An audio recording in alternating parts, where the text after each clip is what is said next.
Do you want to practice for the B2 First Reading and Use of English Part 5 Multiple Choice? Today, let's look into an FCE sample test provided by Cambridge.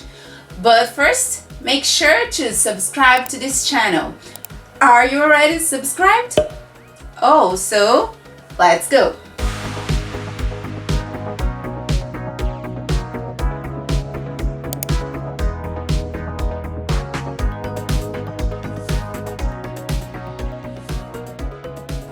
Hello exam seekers, I'm Patty and today I'm guiding you through the B2 First Reading and Use of English Part 5. If you have watched my previous videos about the B2 First, you know that the Reading and Use of English exam is divided into 7 parts. Part 1, Multiple Choice Close, Part 2, Open Close, Part 3, Word Formation, Part 4, Keyword Transformations, Part 5, Multiple Choice, Part 6, Gapped Text, and Part 7, Multiple Matching.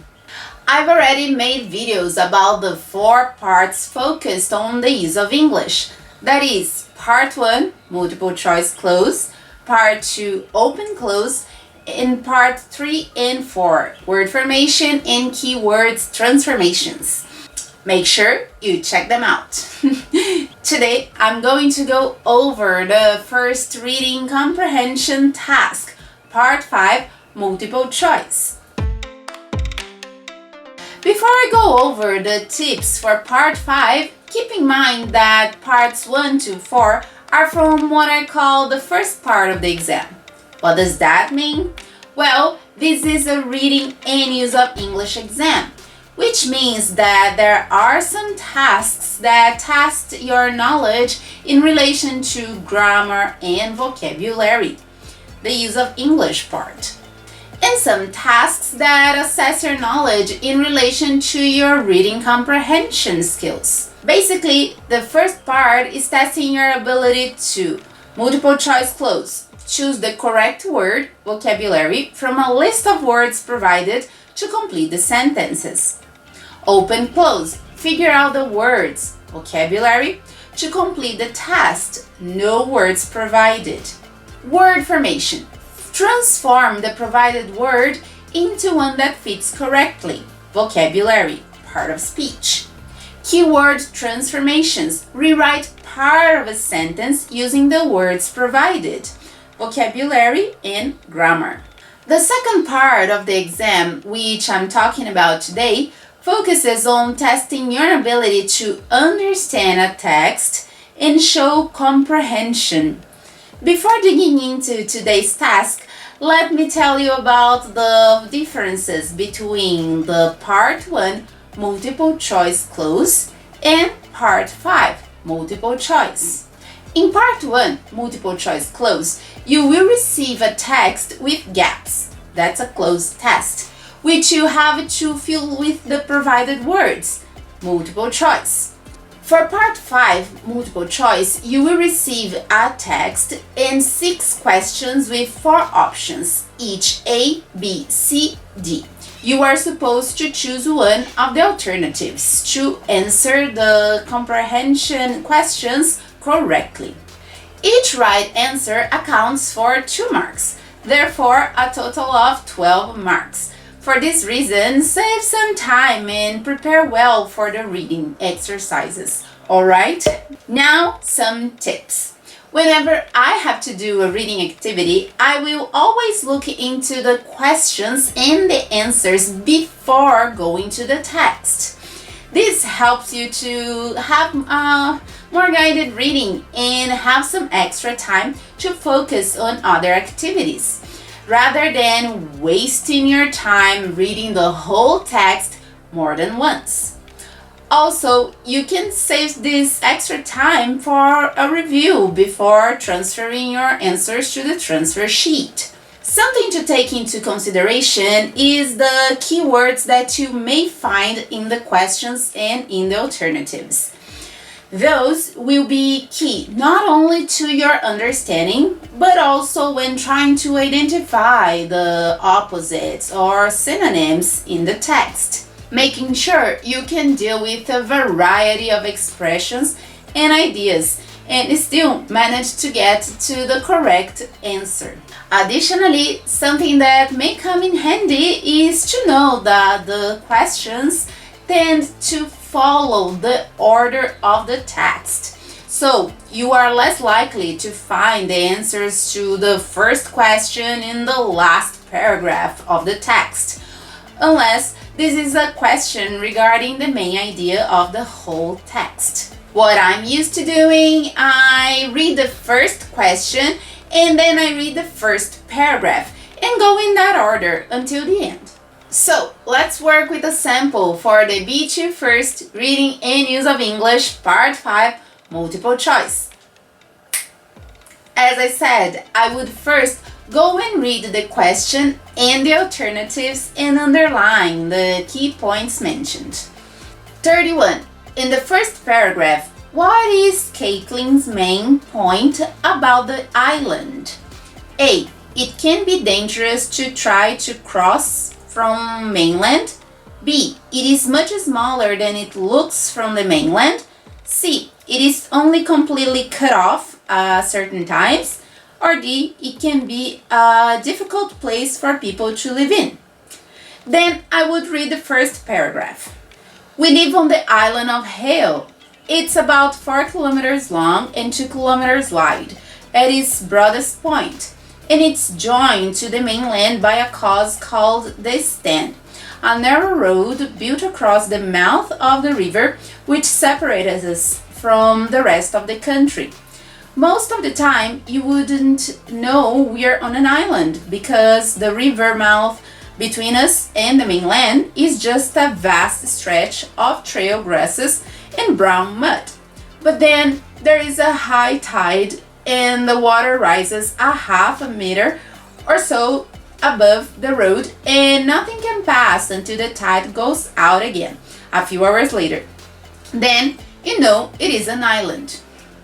As you can see, the sentence that will lead you to the answer is, and nothing can pass until the tide goes out again a few hours, which is at the end of the paragraph. This is possible to identify once you realize that cut off, in option C, means the same as to make a place difficult or impossible to enter, live, or communicate with, as described in the Macmillan Dictionary. So the letter C is the correct alternative. Well, as suggested by the Cambridge website, some of the things you have to practice are reading for detail, opinion, tune, purpose, main idea, implication, and attitude. So make sure you analyze the text in different ways and practice different types of exercises so that you can work all of those skills within a balance. Along with all of those reading skills, you should also be able to identify some grammar use, as well as cope with a variety of vocabulary, as I said before, regarding different expressions, synonyms, and paraphrasing. And one of the best ways to practice those skills is to actually read and jot down new vocabulary, as well as its meaning. So whenever you figure out a new vocabulary, write it down. Alright? So let's read the second question and alternatives. Question 32. What does Caitlin suggest about her father? A. His writing prevents him from doing things he wants to do with his family. B. His initial reaction to his son's request is different from usual. C. His true feelings are easily hidden from his daughter. Or D. His son's arrival is one event he will take time off for. After underlining the key points in the alternatives, let's read the second paragraph. We were on our way back from the mainland. My older brother Dominic had just finished his year at university in a town 150 kilometers away. Dominic's train was due in at 5 and he'd asked for a lift back from the station. Well, so far nothing was mentioned about the dad's reaction. Let's keep reading. Now, Dad normally hates being disturbed when he's writing, which is just about all the time. And he also hates having to go anywhere. But, as you can see here, the author talks about her father. He is a person who writes a lot and doesn't like to be disturbed when writing. It suggests that alternative A is a possibility. However, why would they have mentioned Dominic, her brother, at the beginning of the paragraph if they weren't going to mention him later, right? It probably suggests that her father's actions are going to be affected by her son's arrival. That's alternative B or D. Let's keep reading. But despite the typical sighs and moans, why can't he get a taxi? What's wrong with the bus? Could tell by the sparkle in his eyes that he was really looking forward to seeing Dominic. As predicted, both B and D are a possibility, eliminating A from the correct alternatives. So let's analyze B and D and choose the one that best fits. B. His initial reaction to his son's request is different from usual. Was his first reaction different from the usual? No, right? As mentioned in the paragraph, the father sighed and moaned and complained. So the most appropriate alternative is letter D. His son's arrival is one event he will take time off for. Meaning that he will stop writing for a while to take his son from the train station. What makes alternative D the correct one is reinforced by the last sentence. I could tell by the sparkle in his eyes that he was really looking forward to seeing Dominic. He was looking forward to seeing his son, so he would take some time to see his son. Well, now it's your turn to try. Finish doing the tasks before checking the answers, alright? Try reading first the questions and answers and highlight the most important words from each alternative and question before reading the paragraph, reading the text. It may seem a silly tip, but when you get used to doing this, the technique will not only save you time, but it will also give you a more guided look at the text and help you find the answers easier. Now you tell me, do you find the reading part easier or more difficult than the use of English part? What is your biggest struggle when it comes to reading? Share the answers with me in the comment section below. Okie dokie? Well, I hope that you have enjoyed it and that the samples helped you understand how this part of the exam works. If you have more questions or want to share some thoughts, make sure you comment in the comments. Okie dokie? Don't forget to go to the description to get your sample and watch the end of the video to get the answers. Alright? Well, I hope that this content was useful for you. And if you want more content like this one, make sure to subscribe to this channel. Also, don't forget to like and share this video with the others so that more and more people can get this content. Alright? Well, that's it for today. Thanks for watching me and see you next time. Remember that knowledge is never enough. Bye bye.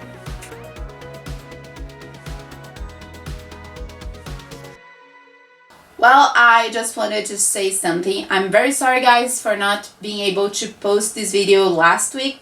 I recorded it, but my neighbor was having a party, so the audio was like terrible. So I had to record it again. I hope this one was better. And well, let's go for the answers, shall we? Number 31, C. Number 32, D. Number 33, C. Number 34, A. Number 35, D. And number 36, C. Well, did you go well? Comment in the comments. Bye bye.